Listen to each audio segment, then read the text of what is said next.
إن الحمد لله نحمده ونستعينه ونستغفره ونعوذ بالله من شرور أنفسنا ومن سيئات أعمالنا من يهده الله فلا مضل له ومن يضلل فلا هادي له وأشهد أن لا إله إلا الله وحده لا شريك له وأشهد أن محمدا عبده ورسوله أما بعد فإن خير الحديث كتاب الله وخير الهدي هدي محمد صلى الله عليه وسلم وشر الأمور محدثاتها وكل محدثة بدعة وكل بدعة ضلالة وكل ضلالة في النار رب اشرح لي صدري ويسر لي أمري واحلل عقدة من لساني يفقهوا قولي رب أعوذ بك من همزات الشياطين وأعوذ بك رب أن يحضرون أعوذ بالله السميع العليم من الشيطان الرجيم إنه من يشرك بالله فقد حرم الله عليه الجنة ومأواه النار وما للظالمين من أنصار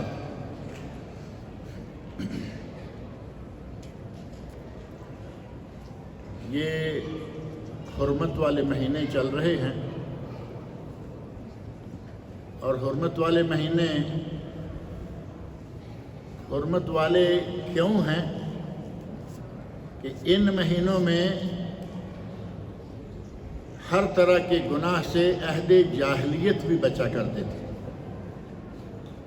زمانہ جاہلیت میں بھی لوگ ان مہینوں میں گناہ کرنے سے بہت بچتے تھے، حتیٰ کہ اگر کوئی کسی کے باپ کا قاتل ہوتا اور ان مہینوں میں اس کے سامنے آ جاتا تو وہ نظر چھپا کر نکل جایا کرتا تھا۔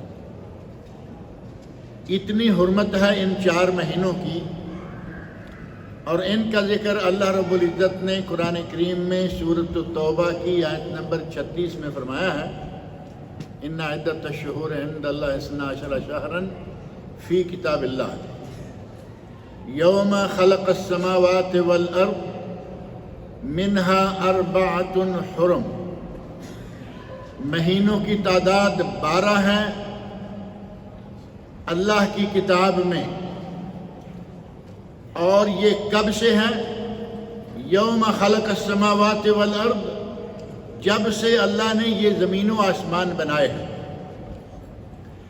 منہا 4 حرم، ان میں سے 4 مہینے حرمت والے ہیں، اور انہی 4 مہینوں کے بارے میں فرمایا فلا تظلموا فیہن انفسکم، ان 4 مہینوں میں اپنے آپ پر ظلم نہ کرو،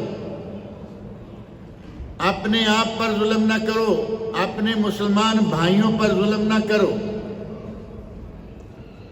اور 4 مہینے اللہ رب العزت نے فرما دیا، لیکن 4 مہینوں کی تحدید نہیں فرمائی کہ وہ 4 مہینے کون سے ہیں۔ اور وہ مہینے نبی اکرم صلی اللہ علیہ وسلم نے ہمیں بتائے کہ وہ 4 مہینے 3 متوالیات، ان میں سے 3 مہینے مسلسل ہیں، ذوالقعدہ جو آج کل چل رہا ہے، ذوالحجہ جو اگلا مہینہ ہے جس میں حج ہے، محرم، یہ 3 مہینے مسلسل ہیں، ورجب مضر الذی بین جمادی و شعبان، اور 4تھا مہینہ ہے رجب جو کہ جمادی الثانی یا جمادی ثانیہ اور شعبان کے درمیان ہے۔ یہ 4 مہینے نبی صلی اللہ علیہ وسلم نے مقرر فرمائے کہ یہ 4 مہینے ہیں حرمت والے۔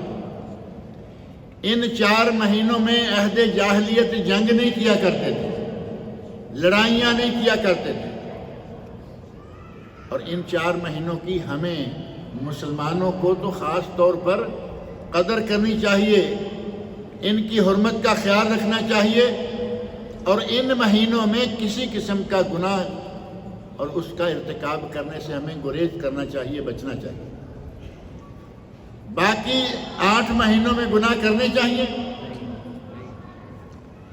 گناہ تو پورا سال، پوری زندگی ہی نہیں کرنے چاہیے۔ کوشش کرنی چاہیے کہ آدمی گناہ سے بچتا رہے، لیکن کچھ خاص مہینے ہیں، رمضان کا مہینہ ہو گیا، اتنی برکت والا مہینہ ہے اور آدمی اس میں گناہوں کا ارتکاب کرتا رہے۔ ایک آدمی روزہ نہیں رکھا ہوا تھا اور ساتھ شراب بھی پی ہوئی تھی، حضرت عمر فاروق رضی اللہ عنہ کے سامنے لایا گیا تو آپ نے فرمایا ویحک، تو برباد ہو جائے، وصبیاننا صیام، ہمارے تو بچوں نے روزے رکھے ہوئے ہیں، تم نے روزہ نہیں رکھا ہو۔ رمضان کے مہینے میں گناہ سے بچیں، ان 4 مہینوں میں گناہ سے بچیں۔ ان 4 مہینوں میں سے 2 مہینے تو اشہر حج ہیں۔ اشہر حج یہ اصلاً 3 مہینے شمار ہوتے ہیں اشہر حج، اور وہ 3 مہینے یا 2.25 مہینے، شوال کا مہینہ، رمضان کے بعد فوراً حج کا مہینہ شروع ہو جاتا ہے۔ یہ ذوالقعدہ کا مہینہ، یہ 2 مہینے مکمل، اور ذوالحج ظاہر ہے کہ پورا مہینہ تو نہیں لیکن اس کو اشہر حج میں شمار کیا گیا۔ یہ 3 مہینے اشہر حج بھی ہیں، ان میں سے 2 مہینے اشہر حرم بھی ہیں۔ بڑی حرمت والے دن ہیں جو آج کل گزر رہے ہیں۔ روزے رکھنے کی کوشش کریں، گناہوں سے بچنے کی کوشش کریں، اور گناہ بھی خاص طور پر بڑے بڑے گناہوں سے۔ چھوٹے گناہ اللہ تعالیٰ معاف کر دیتا ہے، چھوٹے چھوٹے۔ اب چھوٹے کی اگر ہم تفصیل بیان کریں اور بڑے کا تعارف کروائیں تو بعض اہل علم نے پوری کتابیں لکھی ہیں صرف کبیرہ گناہ جمع کیے ہیں۔ میں نے یہ کئی بات یہاں ذکر کی ہے کہ علامہ ابن حجر حیثمی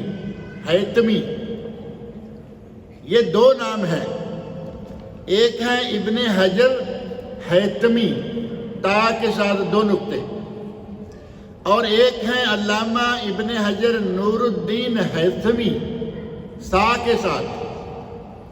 حیثمی بہت بڑے محدث ہیں اور حیثمی بھی بہت بڑے امام ہیں، لیکن دونوں کا مقام اپنی اپنی جگہ پر الگ ہے۔ علامہ حیثمی رحمت اللہ علیہ کی کتاب ہے الزواجر عن اقتراف القبائر، اس میں انہوں نے سینکڑوں گناہ، 2 جلدوں کی کتاب ہے، 2 والیوں، سینکڑوں گناہ جمع کر دیے ہیں جن کو کہا کہ یہ سارے کبیرہ گناہ ہیں۔ اور علامہ ذہبی رحمت اللہ علیہ نے نبی صلی اللہ علیہ وسلم کی ایک حدیث کو بنیاد بناتے ہوئے اپنی کتاب الکبائر میں 72 گناہ، 70 اور 2 72 گناہ جمع کیے۔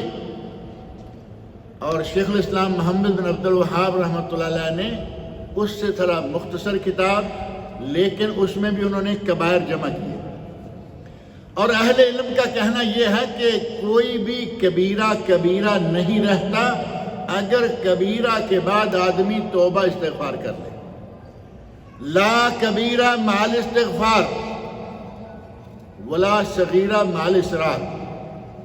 اگر کوئی چھوٹے چھوٹے کرتا ہی چلے جائے تو وہ چھوٹے نہیں رہیں گے۔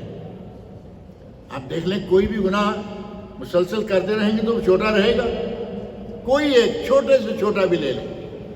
اگر عادت بنا لیں کہ شب و روز وہ کرتے ہی جا رہے ہیں تو وہ چھوٹا نہیں رہے گا۔ ایک کنکر کے ساتھ پہاڑ بنتا ہے اور قطرہ قطرہ میشود دریا، قطرے قطرے سے دریا بہہ نکلتا ہے۔ اسی طرح گناہ کو چھوٹا نہ سمجھیں، اور پھر اگر کہیں ہو جائے تو فوری طور پر توبہ استغفار کریں۔ توبہ استغفار بڑے گناہوں کے لیے بھی معافی کا سبب بن جاتی ہے، اور اگر توبہ استغفار نہ کریں، گناہ پر اصرار کریں تو چھوٹے گناہ بھی بڑے بن جاتے ہیں۔ صحیح بخاری اور صحیح مسلم میں ایک حدیث ہے، نبی اکرم صلی اللہ علیہ وسلم ارشاد فرماتے ہیں اجتنبوا السبع الموبقات، 7 بڑے بڑے مہلک جو انسان کو ہلاک کر دیتے ہیں۔ جسمانی طور پر چاہے ہلاک نہ بھی کریں لیکن دینی ایمانی طور پر وہ انسان کو ہلاک کر دیتے ہیں۔ آپ نے فرمایا کہ ان 7 گناہوں سے بچو۔ اور صحیح بخاری مسلم کی حدیث جو حضرت ابو ہریرہ رضی اللہ تعالیٰ عنہ سے مروی ہے، اس میں 7 میں سے پہلا صحابہ کرام رضی اللہ عنہم کہتے ہیں یا رسول اللہ وما ہن، وہ 7 گناہ کون سے ہیں جن کے بارے میں آپ کہہ رہے ہیں کہ وہ بڑے مہلک ہیں، تباہ کر دیتے ہیں؟ تو آپ نے فرمایا سب سے پہلے الشرک باللہ، اللہ کے ساتھ شرک کرنا، الشرک باللہ، اور ایک اور حدیث ہے اس میں ہے الاشراک باللہ، معنی دونوں کا ایک ہی ہے۔ سب سے اہم ترین اور سب سے بڑا، ایک تیسری حدیث جو صحیح بخاری میں ہے اس میں نبی صلی اللہ علیہ وسلم ارشاد فرماتے ہیں الا انبئکم باکبر الکبائر، میں تمہیں کبیرہ گناہوں میں سے بھی سب سے بڑے گناہ کی خبر نہ دوں؟ اس نے فرمایا الاشراک باللہ، سب سے پہلے اللہ کے ساتھ شرک کرنا۔ اللہ کے ساتھ شرک کرنا ایک تیسری روایت ہے، اس میں ہے الا اخبرکم، الا انبئکم انبئکم، الا اخبرکم، کیا میں تمہیں سب سے بڑے گناہ کی خبر نہ دوں؟ تو سب سے بڑا گناہ فرمایا شرک۔ ہم یہاں جس ماحول میں رہ رہے ہیں، اللہ رب العزت کا بڑا احسان ہے کہ یہاں ہمیں کوئی شرک کے مظاہر نظر نہیں آتے۔ آپ نے پورا سعودی عرب تو گھوم کے دیکھا ہی ہوگا یقیناً، مکہ جاتے ہیں، مدینہ جاتے ہیں، جدہ جاتے ہیں، اور کوئی جیزان کی طرف جاتا ہے، کوئی ادھر شمال کی طرف جاتا ہے، آپ کو کہیں کوئی مقبرہ، کہیں کوئی مزار نظر نہیں آئے گا۔ یہ ایک اس پورے علاقے، پوری خلیج، صرف ایک سعودی عرب نہیں، 6 ملک پورے، سعودی عرب، کویت، بحرین، قطر، امارات اور مسقط عمان، 6 ملک آپ کو کہیں کوئی مزار نظر نہیں آئے۔ اگر تو مزاروں والوں کی وجہ سے ہی دنیا چل رہی ہے، جیسے ہمارے یہاں سوچتے ہیں لوگ، کہتے ہیں کہ دنیا تو یہی سنبھالے ہوئے ہیں، اگر مزاروں والوں کی وجہ سے ہی دنیا چل رہی ہے تو ان 6 ملکوں تو تباہ ہو جانا چاہیے تھا۔ لیکن آپ جانتے ہیں کہ اس وقت دنیا کے مالدار ترین اور دنیا کے پرامن ترین ملک ہیں تو یہ 6 ہیں۔ جس گناہ سے نبی اکرم صلی اللہ علیہ وسلم نے سب سے زیادہ ڈرایا، سب سے بڑا گناہ قرار دیا، ہمارے یہاں وہ بہت کھلے عام ہو رہا ہے۔ اور اس گناہ کو کرنے کے لیے ایک تو یہ ہے کہ کہیں الگ تھلگ مزار بنا دیا، اب تو حال یہ ہے کہ اب نہیں، شروع سے چلا آ رہا ہے، مسجد بنائی اور اس مسجد بنانے والے نے کہا کہ دیکھو میں مر جاؤں تو میری قبر اس مسجد میں ہونی چاہیے۔ آپ کے علم میں ہے کہ پاکستان، انڈیا میں بہت ساری مسجدیں ایسی ہیں کہ مسجدوں کے اندر قبر ہے، اور جس مسجد کے اندر قبر ہو اس میں نماز نہیں ہوتی۔ اب ان نمازیوں بیچاروں کا کیا بنے گا؟ قبرستان میں نماز نہیں ہوتی اور وہ مسجد جس میں قبر ہو اس میں نماز نہیں ہوتی۔ لیکن ہمارے یہاں شاذ و نادر مسجدیں ہوں گی جو قبروں سے خالی ہیں، یا قبرستانوں میں مسجدیں ہیں یا مسجدوں میں قبریں ہیں۔ ابھی حال ہی میں ہندوستان بنگلور سے ہماری ایک کتاب شائع ہوئی ہے، مساجد و مقابر اور مقامات نماز، نماز کن کن مقامات پر ہو جاتی ہے اور مسجدوں اور مقبروں کا کیا حکم ہے، اور خاص طور پر ان مسجدوں کا کیا حکم ہے جن میں قبریں موجود ہیں، ان میں نماز نہیں ہوتی۔ اب ہماری نمازوں کا کیا بنے گا؟ ایک آدمی دلی طور پر تو قبروں کو، مزاروں کو نہیں مانتا، قبروں کے پاس نہیں جاتا، لیکن اس کی مسجد میں قبر ہے، اس کو چاہیے کہ وہ مسجد چھوڑے۔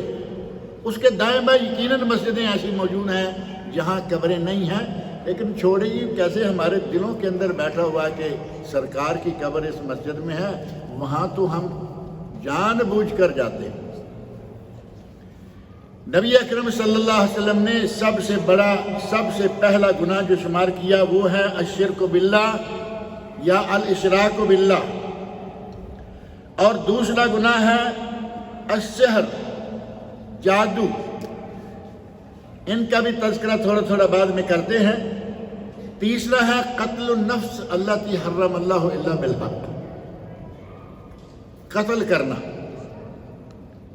قتل النفس التی حرم اللہ الا بالحق، اس نفس کا قتل کرنا جس کے قتل کرنے کا اللہ نے، جس قتل کو اللہ نے حرام قرار دے رکھا ہے، سوائے اس کے کہ وہ حق کے ساتھ قتل کیا جائے۔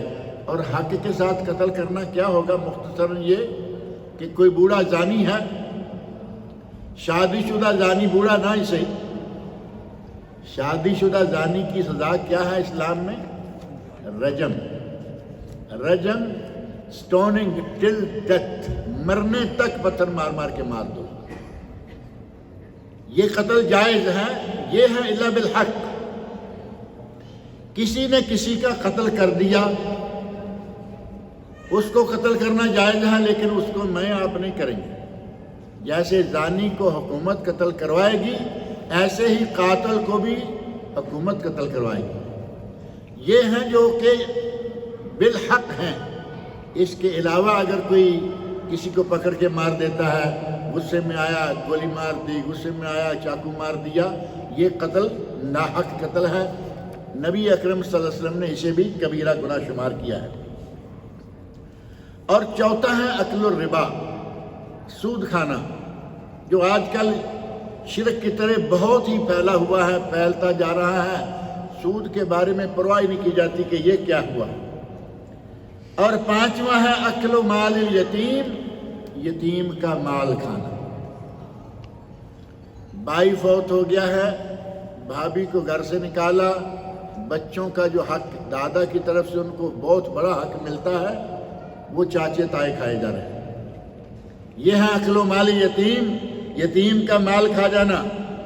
اور چھٹا کبیرہ گناہ ہے التولی یوم الزحف، جنگ شروع ہے، جہاد چل رہا ہے، اور جان کے ڈر سے وہ وہاں سے بھاگ نکلے، چھپ جائے کہ کہیں مجھے قتل نہ کر دیا جائے، یہ بھی چھٹا کبیرہ گناہ ہے۔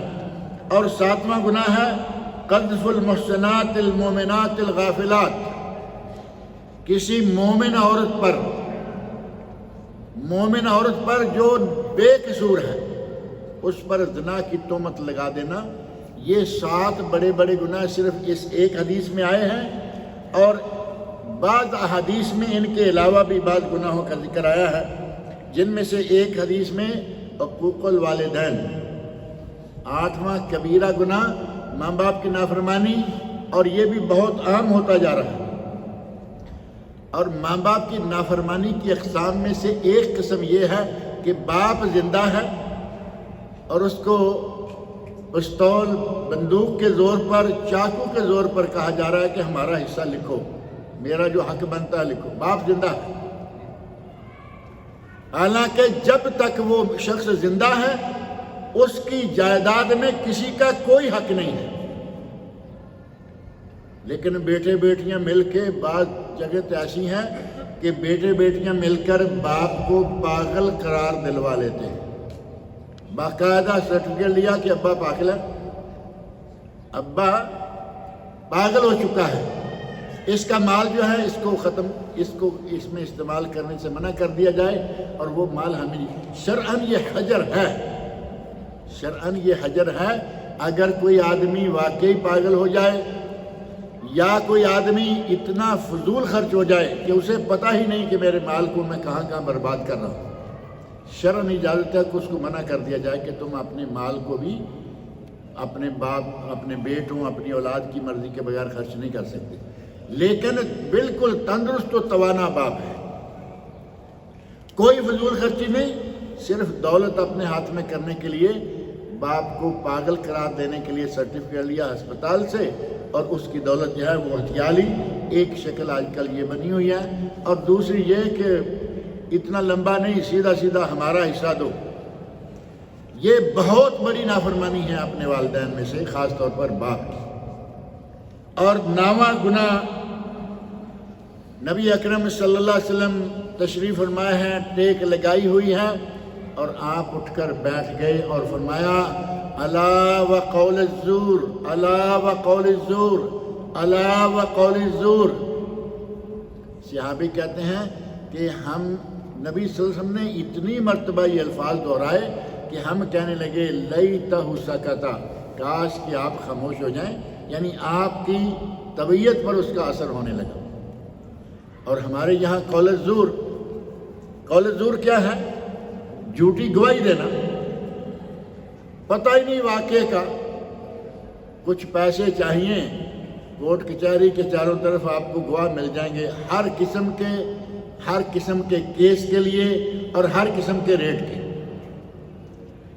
نبی صلی اللہ علیہ وسلم نے ٹیک چھوڑ دی، بیٹھ کر جیسے آدمی بڑا اسپیشل ہو جاتا ہے، فرمایا الا وقول الزور، خبردار ہو جاؤ، جھوٹ بات، جھوٹی گواہی دینا یہ بھی کبیرہ گناہوں میں سے ہے۔ اور قرآن کریم میں اللہ رب العزت نے شرک کے بارے میں جو آیت میں نے ابھی پڑھی ہے، انہ من یشرک باللہ، جو اللہ کے ساتھ شرک کرے، فقد حرم اللہ علیہ الجنہ، پہلی بات یہ کہ اللہ نے اس پر جنت حرام کر رکھی ہے، مشرک آدمی پر جنت حرام ہے۔ شرک تو معلوم ہی ہے نا آپ سب کو، یا نہیں؟ اللہ کے ساتھ اس کی صفات میں کسی غیر اللہ کو شامل کرنا، غیر اللہ کے لیے نمازیں پڑھنا، غیر اللہ کے لیے جھکنا، غیر اللہ سے مانگنا، جو ما فوق الفطرت ہے۔ ایک مانگنا یہ ہے کہ میں کسی سے کہوں کہ بھئی یہ مجھے پانی پکڑا، یہ میرے تو خیر پاس پڑا ہوا ہے، لیکن میں کہتا ہوں کہ مجھے پانی پکڑاؤ اور وہ پکڑا سکتے ہیں، یہ شرک نہیں ہے۔ لیکن میں نے کہا کہ آپ بزرگ آدمی ہیں، مجھے بیٹا چاہیے، اور بزرگ بھی 2-3 فٹ زمین کے نیچے ہے، اس کی قبر پہ کھڑے ہو کے کہے کہ مجھے بیٹا چاہیے، اور چاہیے ہی چاہیے، قبر پہ سجدہ کر کے باقاعدہ مانگا جا رہا ہو۔ بعض لوگ کہہ دیتے ہیں کہ نہیں جی، یہ لوگ ایسے کہتے رہتے ہیں کہ سجدے کرتے ہیں، یقین مانے کہ میں نے اپنی ان آنکھوں سے آدمی کو قبر پر سجدہ کیے ہوئے دیکھا۔ ہمارے راولپنڈی اسلام آباد کے آگے کر کے امام بری نام کی ایک سرکار ہیں، بہت بڑی معروف ہیں، اس علاقے کو جاننے والے ڈاکٹر صاحب ہیں اور لوگ ہیں یہ جانتے ہوں گے، بڑا مشہور مزار ہے۔ تو میں بھی دیکھنے کے لیے گیا، اتنا مشہور ہے تو دیکھیں کیا ہے وہاں۔ میں نے تقریباً بڑے بڑے مزار سارے دیکھے ہوئے ہیں پاکستان کے، دیکھنا بھی شرک ہے۔ دیکھے اس لیے تھے کہ یہ باتیں سامنے آ سکیں، تو میں نے دیکھنے کے لیے گیا اور میں نے دیکھا کہ باقاعدہ قبر پر سر رکھ کر آدمی پڑا ہوا ہے۔ ایسے نہیں کہہ دیتے، یہ لوگ ایسا کر رہے ہیں، قبروں پہ سجدے کرتے ہیں۔ سجدہ غیر اللہ کو کرنا شرک، غیر اللہ سے ما فوق الفطرت امور مانگنا شرک، اور ہمارے یہاں یہ چیزیں عام ہیں۔ اللہ رب العزت نے فرمایا وَمَن یشرک، ارشاد فرمایا کہ جس نے شرک کیا اس کا ٹھکانہ کیا ہے، اِنَّهُ مَن یشرک بِاللَّهِ فَقَدْ حَرَّمَ اللَّهُ عَلَيْهِ الْجَنَّةَ، اللہ نے اس پر جنت حرام کر دی۔ وَمَأْوَاهُ النَّارُ، اب یہ بھی ہو سکتا تھا کہ جنت حرام کر دیا لیکن درمیان میں ایک جگہ ہے، جگہ تو درمیان والی سنی ہوگی نا آپ نے، آراف، جنت اور جہنم کے درمیان جگہ ہے، شاید جنت حرام کر دی ہے تو یہ آراف میں پڑا رہے گا، نہیں۔ اللہ رب العزت نے وہ بات بھی واضح فرما دی اور فرمایا وَمَأْوَاهُ النَّارُ، اس کا ٹھکانہ جہنم ہے، آراف میں نہیں۔ جنت حرام ہے، ٹھکانہ اس کا جہنم ہے۔ وَمَا لِلظَّالِمِينَ مِنْ أَنصَارٍ، اور ان ظالموں کو، مشرکوں کو ظالم کرا دیا گیا ہے۔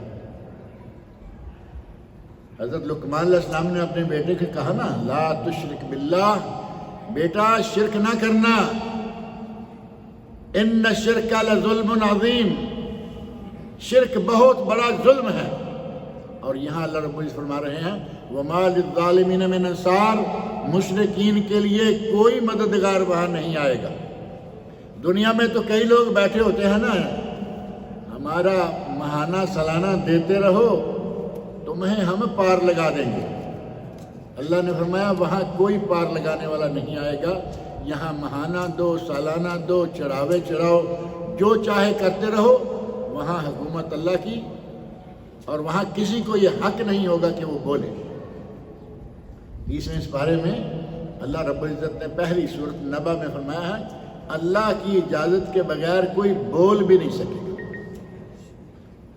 تو وہاں کسی کا کوئی مددگار سامنے نہیں آئے گا۔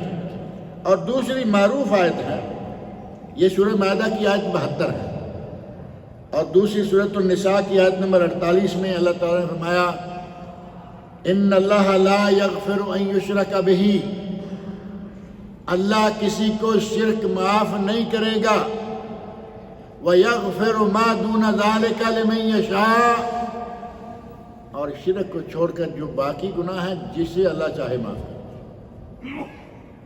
توبہ آدمی کر لے اللہ رب العزت اس کو معاف کر دیتا ہے، لیکن باقی گناہوں کو اللہ معاف کرے گا، شرک معاف نہیں کرے گا۔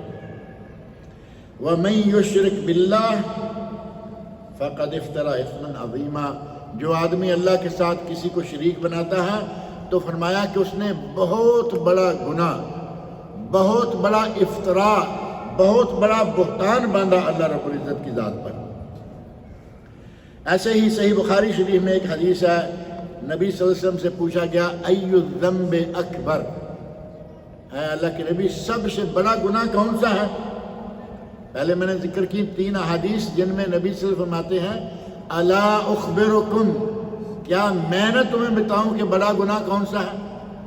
اور اس حدیث میں ہے صحابہ کہتے ہیں یا رسول اللہ ای الذنب اکبر، سب سے بڑا گناہ کون سا ہے؟ تو آپ نے فرمایا ان تجعل للہ ندا وہو خلقک، تو اللہ کے ساتھ کسی کو شریک بنائے جبکہ اللہ نے تو تجھے پیدا کیا ہے، بنایا ہے، اللہ تیرا خالق ہے اور تو اسی کے ساتھ کسی کو شریک بنا رہا ہے۔ علامہ سعدی رحمۃ اللہ علیہ جو سعودی عرب کے بڑے معروف علماء میں سے ہیں اور جو ابھی قریب ہی فوت ہوئے ہیں، علامہ ابن عثیمین رحمۃ اللہ علیہ، ان کے استاد تھے۔ ان کی تفسیر سعدی اردو میں بھی چھپ گئی ہے، دارالسلام والوں نے 3 جلدوں میں چھاپی ہے، بہترین کتاب ہے۔ اس میں کہتے ہیں کہ اللہ نے جو فرمایا کہ یہ بہت بڑا ظلم ہے، تو یہ بہت بڑا شرک ظلم کیوں نہ ہوگا؟ جس نے پیدا کیا اس کے مقابلے میں کسی اور کو لا کے کھڑا کر رہا ہے، جس نے اس کو مال دیا، یہ ایک کنگال آدمی کو جو ساری دنیا کو مال دے رہا ہے، یہ ایک کنگال آدمی کو اس کے مقابلے میں کھڑا کر رہا ہے، جو ساری دنیا کو نعمتیں دے رہا ہے، اس کے مقابلے میں اسے لا کے کھڑا کر رہا ہے جس کے پاس کچھ ہے ہی نہیں۔ حضرت کے پاس کچھ ہوگا قبر میں؟ وہاں نہ ATM چل رہا ہے حضرت کا، نہ وہاں کچھ اور چل رہا ہے، قبر ہے اور حضرت ہے، لیکن اس نے اس تمام دنیا کو نعمتیں دینے والے کے مقابلے میں حضرت صاحب کو کھڑا کر رکھا ہے۔ علامہ شاذلی رحمۃ اللہ فرماتے ہیں اس سے بڑا ظلم اور کیا ہوگا؟ اور شرک جو ہے یہ گناہوں کو، نیکیوں کو برباد کر دینے والی چیز ہے۔ شرک کے نتیجہ میں نیکیاں برباد ہو جاتی ہیں۔ اللہ رب العزت نے قرآن کریم میں سورۃ الانعام 18 پیغمبروں کے نام لیے اکٹھے، 18 پیغمبروں کے نام لے کے فرمایا وَلَوْ أَشْرَكُوا، اگر یہ نبی بھی شرک کرتے، انبیاء تو شرک نہیں کرتے، لیکن فرمایا وَلَوْ أَشْرَكُوا، اگر یہ نبی بھی شرک کرتے لَحَبِطَ عَنْهُمْ مَا كَانُوا يَعْمَلُونَ، تو ان کے سارے نیکیاں اور جتنے بھی انہوں نے نیک اعمال کیے ہیں وہ سارے کے سارے برباد کر دیے جاتے ہیں۔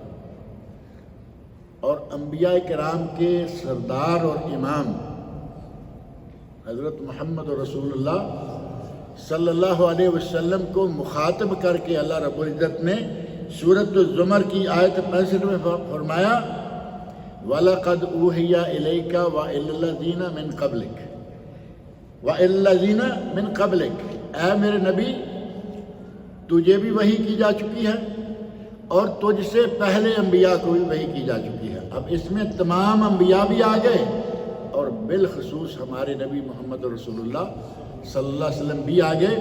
فرمایا وَلَقَدْ أُوحِيَ إِلَيْكَ وَإِلَى الَّذِينَ مِن قَبْلِكَ لَوْ أَشْرَكْتَ، اگر تو نے شرک کیا، لو اشرکتا لیحبطن عملک ولتکونن من الخاسرین، تیرے اعمال بھی برباد ہو جائیں گے اور تو نقصان اٹھانے والوں میں سے ہو جائے گا۔ اب اندازہ کریں کہ نبی صلی اللہ علیہ وسلم کہاں شرک کریں گے؟ مشرکین کو توحید سکھانے کے لیے نبی صلی اللہ علیہ وسلم آئے، لیکن اللہ نے شرک کے بارے میں اتنا سخت رویہ اختیار فرمایا کہ اگر تو بھی شرک کرے گا، اور یہ وہی ہم پہلے انبیاء کو بھی کر چکے ہیں کہ اگر ان میں سے کوئی بھی نبی شرک کرے گا، ہم اس کے سارے نیک اعمال جو ہیں ان کو برباد کر دیں گے۔ تو گویا اللہ رب العزت نے انبیاء کو بھی یہ بتا رکھا ہے، نبی صلی اللہ علیہ وسلم نے ہمیں اپنی امت کو بتا رکھا ہے کہ شرک جو ہے یہ بہت بڑا گناہ ہے، اس سے بچ کے رہیں۔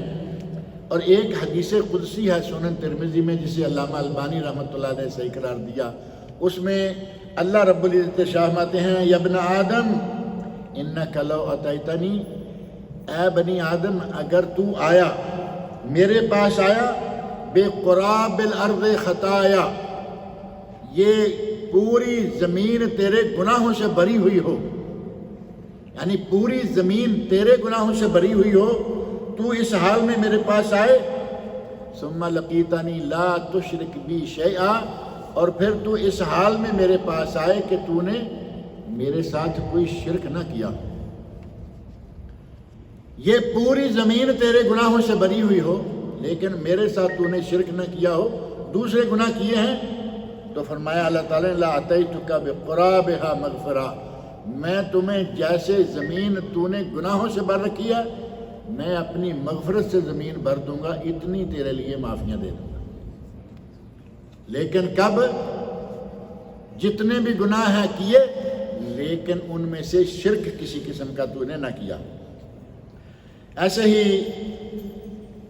اپنے عقیدے کے تحفظ کے لیے ہمیں چاہیے کہ اپنے آپ کو، اپنی اولاد کو توحید کے بارے میں جو کتابیں ہیں وہ کتب توحید پڑھائیں۔ اور آج کل چینلز بہت ایسے ہیں، سیٹلائٹ چینل خاص طور پر، کچھ چینل اسپیشل قبروں کے، مزاروں کے حالات ہی بتاتے رہتے ہیں، نام بڑے بڑے خوبصورت رکھے ہوئے ہیں، لیکن ان کے پورے کے پورے 24 گھنٹے کے پروگرام چیک کریں، آپ کو گھما پھرا کے وہیں لے کے جائیں گے۔ اس قسم کے چینلوں سے خود بھی بچیں، اپنے بال بچے کو بچائیں۔ کم علمی میں آدمی کسی کے بھی پیچھے لگ جاتا ہے، لہذا اس قسم کے چینل جو ہیں ان سے خود بچیے، ان پہ پھر ضعیف قسم کی من گھڑت جعلی روایات بیان کریں گے، عجیب و غریب قسم کے مزیدار قصے بیان کریں گے۔ اب قصے مزیدار تو سننے کو ہر کسی کا جی چاہتا ہے، لیکن وہ کھینچ تان کے شرک کی طرف لیے چلے جا رہے ہوں گے، اور پھر خوابوں پہ بڑا انحصار ہوگا ان کا۔ میں نے خواب دیکھا، میرے استاد نے خواب دیکھا، میرے پیر نے خواب دیکھا، میرا ایک کیا کہیں گے شاگرد ہے یا میرا مرید ہے امریکہ میں بیٹھا ہے، اس نے خواب دیکھا، ایک افریقہ میں بیٹھا اس نے خواب دیکھا۔ خوابوں پہ شریعت نہیں ہے، ہماری شریعت مکمل ہو چکی کب؟ آج سے 1450 سال پہلے جب نبی اکرم صلی اللہ علیہ وسلم نے حجۃ الوداع ادا فرمایا، اس وقت اللہ نے فرمایا الیوم اکملت لکم دینکم واتممت علیکم نعمتی ورضیت لکم الاسلام دینا، آج میں نے تم پر تمہارا دین مکمل کر دیا ہے، تم پر اپنی نعمت کا اتمام کر دیا ہے، ورضیت لکم الاسلام دینا، اور دین اسلام کو میں نے تمہارے لیے پسند کر دیا ہے۔ اتنا عرصہ پہلے ہمارا دین مکمل چکا، آج ایک مولوی اٹھے اور کہے میں نے خواب میں دیکھا ہے یہ کر لو، میں نے خواب میں دیکھا، میرے مرشد نے دیکھا، میرے مرید نے دیکھا، میرے بھائی نے دیکھا۔ بھائی تم اپنے خواب اپنے پاس رکھو، ہمارے لیے شریعت کتاب اللہ سنت رسول کافی ہے۔ اور قلب سلیم، صحیح دل، صاف ستھرا دل، جس میں نہ شرک ہو نہ بدعات ہوں۔ شرک کی طرف لے جانے والی بدعات ہیں، پہلے بدعات کا کھاتا کھولتے ہیں اور اس کے بعد چلتے چلتے پھر آگے شرک شروع ہو جاتا ہے۔ شبہات ہیں، مال کے شبہات، نفس کے شبہات، پیٹ کے شبہات، شہوتیں، یہ ساری چیزیں آہستہ آہستہ اسی طرف لے کے جاتی ہیں۔ ہمیں چاہیے کہ ان چیزوں سے پوری طرح بچ کر رہیں۔ حضرت معاذ رضی اللہ عنہ نبی صلی اللہ علیہ وسلم کے پاس آپ کے ساتھ بیٹھے ہوئے ہیں، آپ کی سواری پر ہیں۔ نبی صلی اللہ علیہ وسلم کی تواضع دیکھیں، انکساری دیکھیں، سواری ہے چھوٹی سی، کوئی بہت بڑا جہاز نہیں ہے اور بہت بڑی لیموزین نہیں ہے جو آج کل میرا خیال ہے 4-4 6-6 گز لمبی لیموزین چل رہی ہے، کچھ بھی نہیں ہے، سادہ سا سواری ہے، گدھا ہے، گھوڑا ہے یا گدھا ہے یا اونٹ ہے بس، اور اس کے باوجود اپنے پیچھے ایک صحابی بھی بیٹھا ہوا ہے۔ اور آپ کا سفر مومن ایسے ہوتا تھا، کوئی نہ کوئی صحابی آپ کے ساتھ ہوتا تھا۔ حضرت معاذ رضی اللہ عنہ پیچھے بیٹھے ہوئے ہیں۔ نبی اکرم صلی اللہ علیہ وسلم نے ارشاد فرمایا، معاذ تدری ما حق اللہ علی العباد، جانتے ہو کہ اللہ کا اس کے بندوں پر حق کیا ہے؟ وما حق العباد علی اللہ، اور بندوں کا حق اللہ پر کیا ہے؟ اللہ کا حق اس کے بندوں پر کیا ہے اور بندوں کا حق اللہ پر کیا ہے؟ حضرت معاذ رضی اللہ عنہ فرماتے ہیں، اللہ و رسولہ عالم یا رسول اللہ، اللہ جانتا ہے یا آپ کو اللہ نے علم دے رکھا ہے، میرے پاس تو کوئی علم نہیں ہے۔ تو نبی اکرم صلی اللہ علیہ وسلم ارشاد فرماتے ہیں، حق اللہ علی العباد ان یعبدوا اللہ ولا یشرکوا بہ شیئا، بندوں پر اللہ کا حق یہ ہے کہ صرف اس کی عبادت کریں اور اس کے ساتھ کسی کو شریک نہ ٹھہرائیں۔ وحق العباد علی اللہ، بندوں کا حق اللہ پر یہ ہے، اللہ یعذب من لا یشرک بہ شیئا، کہ جو شرک نہ کرتا ہو اسے اللہ عذاب نہ دے۔ بندوں کا حق اللہ پر کیا ہے؟ اگر شرک نہ کرتا ہو تو اللہ اسے عذاب نہ دے۔ سب سے خوفناک، سب سے مہلک، سب سے تباہ کن گناہ جو ہے وہ ہے شرک، اور وہ آج ہمارے وہاں پاک و ہند میں بہت ہو گیا۔ ایک شرک واضح نظر آنے والا ہے، شرک جلی، یہ سجدے کرنا، غیر اللہ سے مانگنا، اور ایک ہے شرک خفی، جس سے نبی صلی اللہ علیہ وسلم نے فرمایا کہ اس سے تو میں بہت ڈرتا ہوں، اپنے لیے نہیں، اپنی امت کے لیے۔ اِنَّ أَخْوَفُ مَا أَخَافُ عَلَيْكُمْ، مجھے جس چیز کا سب سے زیادہ خوف ہے وہ ہے شرک خفی، شرک خفی، اور ایک روایت میں ہے شرک اصغر، چھوٹا شرک۔ صحابہ کہتے ہیں یا رسول اللہ وہ کیا ہے؟ تو آپ نے فرمایا ریاکاری۔ الریا، بندہ جب کوئی کام کر رہا ہوتا ہے اللہ کے لیے تو اسے تو کسی کی پرواہ نہیں نا، اور جب اس میں اللہ کے ساتھ کسی اور کو بھی شامل کر لے تو شرک ہو گیا نا۔ کوئی صدقہ دینے لگا ہے تو دیکھا کہ آج بڑے بڑے لوگ بیٹھے ہوئے ہیں، بڑھ کے صدقہ دو، ان کو پتہ چلے کہ ہم بھی منہ میں زبان رکھتے ہیں، ہم بھی جیب میں پیسہ رکھتے ہیں۔ بندوں کو جتانے کے لیے تو یہ شرک ہو گیا نا، یہ ریاکاری۔ نماز پڑھ رہا ہے، نبی صلی اللہ علیہ وسلم نے خود مثال دی کہ ایک آدمی نماز پڑھ رہا ہے، وہ اپنی مرضی سے تیز تیز سجدے پہ سجدہ، جیسے آپ نے فرمایا کہ کوے کی طرح ٹھونگے نہ مارو، یا فرمایا کہ مرغے کی طرح جیسے مرغا دانے چنتا ہے اس طرح ٹھونگے نہ مارو۔ ہمارے یہاں کچھ لوگ ہیں وہ باقاعدہ اسی طرح کی نماز پڑھتے ہیں، اور اکثر ان کی نماز ایسی ہی ہوتی ہے، ٹھونگے پہ ٹھونگا، سجدے خاص طور پر۔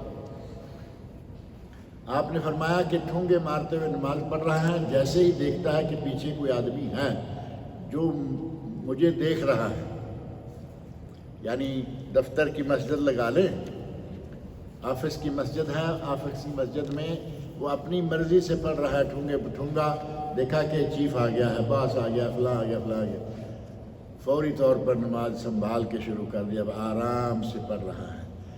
پہلی نماز کس کے لیے پڑھ رہا تھا؟ اللہ کے لیے تھا نا پہلی ٹھونگے پہ ٹھونگا، اور اب جو بہترین نماز پڑھنا شروع کی یہ کس کے لیے ہے؟ یہ باس کے لیے، یہ ریاکاری ہے۔ نبی صلی اللہ علیہ وسلم فرمایا کہ اس کا تو مجھے بہت خوف ہے، اور یہ تو ظاہر ہے کہ نہ مزار پہ جانے کی ضرورت ہے، نہ پیر کے قدموں میں گرنے کی ضرورت ہے، نہ کسی قبر کی مٹی کھانے کی ضرورت ہے، یہ تو ہر وقت آدمی کرتا ہے۔ اس سے بہت اپنے دل کو بچا کے رکھے، قلب سلیم الا من اتی اللہ بقلب سلیم، قیامت کے دن جو دل صاف پاک لے کے آئے گا وہ نجات پائے گا۔ قلب سلیم اس طرح کے شرک سے پاک نہیں رہے گا۔ یہ ہو گیا شرک پہلا بڑا گناہ۔ دوسرا ہے جادو، اور یہ ٹاپک بھی آج کل بڑا برننگ ٹاپک ہے۔ گھر گھر میں جادو کی شیطانیاں کی جا رہی ہیں، گھر گھر میں کوئی نہ کوئی آدمی بیمار ہے بیچارہ جادو کی وجہ سے، جبکہ قرآن کریم میں اللہ رب العزت نے جادو کی مذمت کرتے ہوئے فرمایا، حضرت سلیمان علیہ السلام کے بارے میں مشہور ہو گیا کہ جادو کرتے ہیں۔ اللہ رب العزت نے فرمایا وما کفر سلیمان ولکن الشیاطین کفروا، سلیمان میرے نبی نے کوئی شے جادو نہیں کیا، نہ سیکھا، نہ کرتے، ولیکن الشیاطین کفروا یعلمون الناس السحر، شیاطین نے کفر کیا، وہ لوگوں کو جادو سکھاتے ہیں۔ یہ سورۃ البقرہ کی آیت 102۔ اس کے علاوہ نبی اکرم صلی اللہ علیہ وسلم نے اس کی سزا مقرر کی، اور جادوگر جو ہے وہ اسے کافر قرار دیا گیا ہے کہ جادوگر کافر ہے، جادو سیکھنے والا کافر، اور جادو کروانے والا جو کسی کے لیے جادو کروانے جاتا ہے وہ کون ہوگا؟ جادو سیکھنے والا اور کرنے والا تو کافر ہو گیا، اور یہ بھی کبیرہ گناہ کا مرتکب ہے۔ اور اگر جادوگر کافر ہے تو اس کی سزا بھی بڑی سخت ہے، ضربۃ بالسیف، اس کی گردن کاٹ دی جائے۔ حضرت عمر فاروق رضی اللہ عنہ نے اپنے زمانے میں لکھا، اپنے گورنروں کو لکھا کہ جو جادوگر مرد یا عورت ملے سب کو قتل کر دیں، اور 3 لوگ ملے اور ان تینوں کی گردنیں اڑا دی گئی، تینوں کو مار دیا گیا۔ یہ صحیح بخاری وغیرہ میں حدیث موجود ہے۔ اور تیسرا گناہ جو ہے وہ قتل النفس۔ اللہ رب العزت نے قرآن کریم میں ارشاد فرمایا وَلَا تَقْتُلُوا النَّفْسَ الَّتِي حَرَّمَ اللَّهُ إِلَّا بِالْحَقِّ، جیسے شروع میں نے ذکر کیا کہ حق کے ساتھ قتل کرنا جو ہے اس کے علاوہ قتل کرنا جائز نہیں ہے۔ حضرت آدم علیہ السلام کی اولاد میں سب سے پہلا قتل واقع ہوا، اور حابیل قابیل میں سے قابیل قاتل ہے، اور قیامت تک جتنے قتل ہوں گے اس کا گناہ قابیل کو بھی جاتا رہے گا۔ آپ اندازہ کریں کہ یہ کتنا خطرناک گناہ ہے۔ جس نے اس کا آغاز کیا ہر قاتل کا گناہ اس کو بھی جائے گا، اور قاتل کو بھی گناہ ہوتا رہے گا۔ چوتھا ہے اکل الربا، سود کھانا، بینکوں سے کھائے تو، اور کچھ لوگ آج کل گھر کے اندر بینک کھول کے بیٹھے ہوئے ہیں۔ آپ کو قرضہ چاہیے، بینک والے نہیں دے رہے کسی فارمیلٹی کی وجہ سے، آپ کو کوئی نہ کوئی کسی محلے میں لے جائے گا، اور وہاں انہوں نے دفتر رکھا ہوا ہے، رجسٹر رکھا ہوا ہے، لکھو کیا، اور باقاعدہ پرسنٹیج رکھی ہے کہ اتنے % سود لیں گے۔ وہ تو سود تو نہیں کہتے نا، سود یا انٹرسٹ کا لفظ کہتے وہ تو ڈر آتا ہے، منافع کہیں گے، پرافٹ یا منافع، جبکہ پرافٹ کہو منافع کہو یہ سود ہے، یہ حرام ہے، اور اسے اللہ رب العزت نے حرام قرار دیا ہے۔ اور اگر کوئی سود کی حرمت کا پتہ چل جانے کے باوجود، پتہ چل گیا کہ سود حرام ہے، اس کے باوجود اگر وہ باز نہیں آتا، لیتا یا دیتا ہے، اللہ رب العزت نے ارشاد فرمایا ہے فَآذَنُوا بِحَرْبٍ مِّنَ اللَّهِ وَرَسُولِهِ، اللہ اور اس کے رسول کے ساتھ جنگ کے لیے تیار ہو جاؤ۔ سورۃ البقرہ آیت نمبر 279، 79، فَإِن لَّمْ تَفْعَلُوا، اگر تم باز نہ آئے، جو ہم نے کہا ہے کہ یہ حرام ہے چھوڑ دو، اگر تم نے یہ نہ کیا، فَآذَنُوا بِحَرْبٍ مِّنَ اللَّهِ وَرَسُولِهِ، تو پھر اللہ رسول کے ساتھ جنگ کے لیے تیار ہو جاؤ۔ اور سورۃ البقرہ کی آیت نمبر 276 میں اللہ تعالیٰ نے فرمایا ہے یمحق اللہ الربا ویربی الصدقات، اللہ سود کو مارتا ہے، ختم کرتا ہے، مٹاتا ہے۔ یہ بات میں کئی مرتبہ کہتا رہتا ہوں کہ سود خور کو پتہ نہیں چلتا کہ میرا پیسہ اللہ مٹاتا کیسے ہے اسے۔ سود آیا، 1 سال میں اس کو 50,000 سود آیا، اور اس کی بیوی پہ 1 سال میں 1 لاکھوں کے حساب سے خرچہ ہو گیا، اسے نہیں معلوم کہ یہ کیا ہو رہا ہے۔ اللہ رب العزت کا ارشاد برحق ہے کہ سود کو اللہ ختم کرتا ہے، وَيُرْبِ الصَّدَقَاتِ، اور صدقہ و خیرات کریں گے تو اللہ رب العزت ان میں برکتیں ڈالتا ہے، ان میں اضافہ کرتا ہے۔ اور سورۃ البقرہ کی آیت نمبر 275 میں فرمایا حل اللہ البیع وحرم الربا، اللہ رب العزت نے تجارت کو حلال قرار دیا اور اس سود کو حرام قرار دیا۔ اور ایک حدیث مسند امام احمد میں، اسی طرح مسند بازار میں ہے، السنہ لابن ابی عاصم میں بھی ہے، اور علامہ محمد ناصر الدین البانی رحمۃ اللہ نے اسے صحیح قرار دیا ہے۔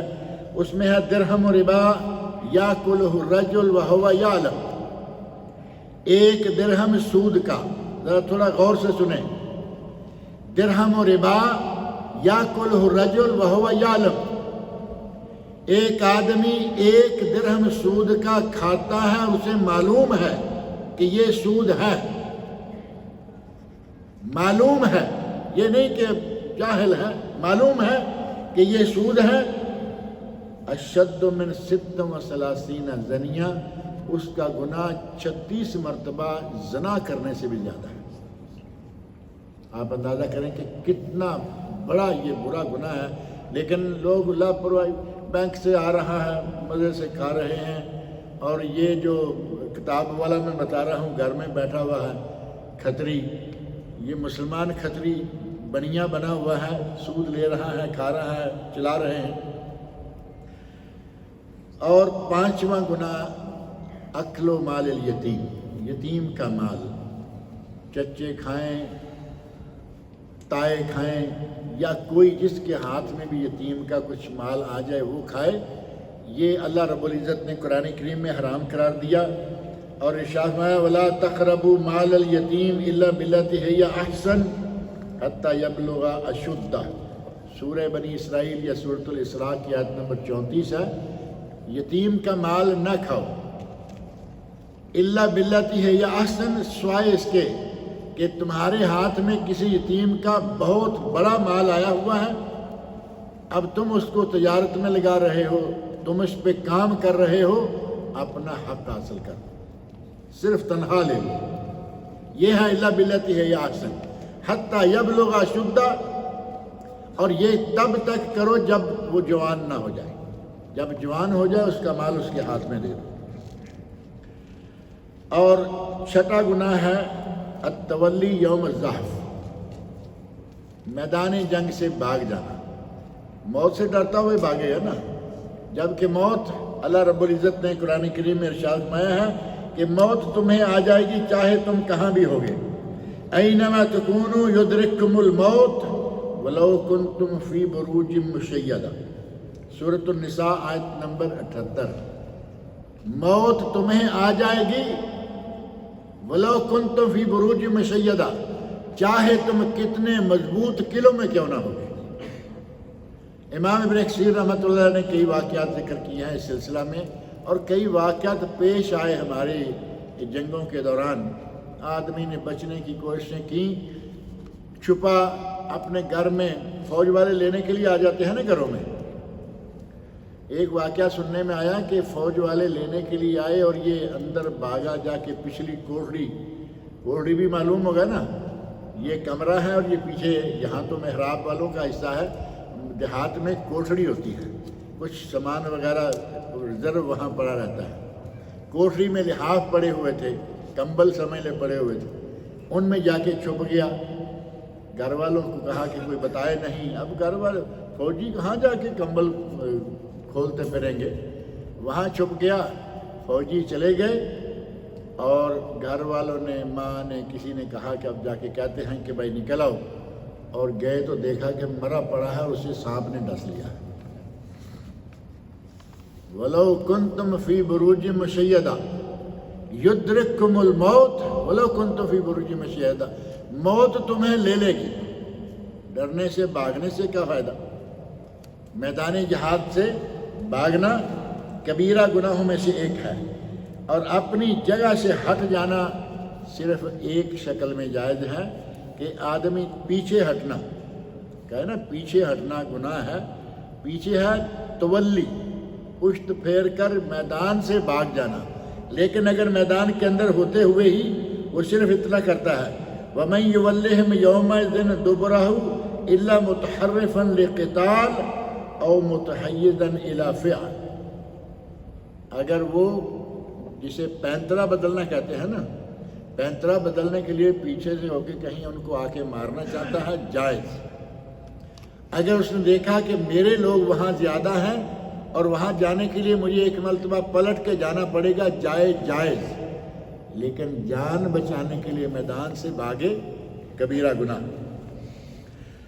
اور 7واں گناہ ہے قذف المحصنات المومنات الغافلات، غافل مومن عورتوں پر بہتان لگانا۔ اور سورہ نور کی آیت نمبر 23 میں اللہ تعالیٰ نے فرمایا ان الذین یرمون المحصنات الغافلات المومنات لعنوا فی الدنیا، جو لوگ غافل مومن عورتوں پر بہتان لگاتے ہیں ان پر دنیا میں لعنت ہے، والآخرہ، آخرت میں بھی ان پر لعنت ہوگی، وَلَهُمْ عذاب عظیم، اور ان کے لیے عذاب عظیم ہے۔ اور تہمت یا بہتان ہے کیا؟ ایک ہے غیبت۔ غیبت ہے کہ اپنے بھائی کے بارے میں کچھ باتیں اس کی عدم موجودگی میں کرنا کہ وہ ایسا ہے، وہ ایسا ہے۔ صحابی کہتے ہیں یا رسول اللہ، نبی صلی اللہ علیہ وسلم نے پوچھا اتدرون ما الغیبہ، جانتے ہو کہ غیبت کیا ہے؟ صحابہ کہتے ہیں اللہ و رسولہ عالم۔ قال، نبی صلی اللہ علیہ وسلم فرمایا ذکرک اخاک بما یکرہ، تمہارا اپنے کسی بھائی کا ایسا تذکرہ کرنا جو اسے ناپسند ہے۔ جیسے کسی کو کہتے ہیں نا وہ لنگڑا، وہ کانا، وہ لنگڑا ہے، وہ کانا ہے، لیکن اس کے سامنے نہیں کہیں گے نا، تو پیچھے سے اگر کہیں گے ٹھنگا، لمبو، یہ وہ، اس قسم کے نام دینا کسی کو یا کسی کے بارے میں کوئی بھی ایسی بات کرنا جو اسے ناپسند ہے۔ صحابی کہتے ہیں یا رسول اللہ ان کانا فی اخی ما اقول، جو میں کہہ رہا ہوں اگر واقعی وہ میرے بھائی میں ہو، وہ عیب ہے، تو نبی اکرم صلی اللہ علیہ وسلم فرمایا ان کان فیہ ما تقول فقد اغتبتہ، اگر اس میں وہ عیب ہے تو پھر کہہ رہے ہو، پھر تو تم نے غیبت کی، چغلی کی۔ وَإِن لَّمْ يَكُنْ فِيهِ فَقَدْ بَهَتَّهُ، اور اگر اس میں وہ عیب ہے ہی نہیں پھر تم نے کیا تو یہ بہتان ہے۔ ام المومنین حضرت عائشہ رضی اللہ عنہ پر بہتان لگا نا، یہ آیات جو ہیں یہ اسی موقع پہ نازل ہوئیں، اور اللہ رب العزت نے آسمان سے ان کی برات کا اعلان کیا۔ اور اسی طرح سورۃ الحجرات میں وَلَا يَغْتَبْ بَعْضُكُمْ بَعْضًا، تم آپس میں ایک دوسرے کی غیبتیں نہ کیا کرو۔ اور ساتھ ہی غیبت کرنے کے بارے میں کتنا برا اور کتنا گندا گناہ ہے۔ ارشاد فرمایا أَيُحِبُّ أَحَدُكُمْ أَن يَأْكُلَ لَحْمَ أَخِيهِ مَيْتًا فَكَرِهْتُمُوهُ، کیا تم میں سے کوئی یہ چاہے گا کہ وہ اپنے مردہ بھائی کا گوشت کھائے؟ فَكَرِهْتُمُوهُ، تم خود اس سے کراہت کرو گے۔ جب یہ کراہت کرتے ہو تو فرمایا کہ یہ غیبت جو ہے یہ ویسا یا اس سے بھی بڑھ کر گناہ ہے۔ اللہ رب العزت ہمیں سب کو توفیق دے کہ ہم کبیرہ صغیرہ سارے گناہوں سے بچیں، اور ان خاص طور پر جو اشہر حرم ہیں ان میں اپنے آپ کو بچا کے رکھیں، صغیرہ گناہوں سے بھی اور کبیرہ گناہوں سے۔ اللہ تعالیٰ مجھے اور آپ سب لوگوں کو نیک عمل کی توفیق عطا فرمائے۔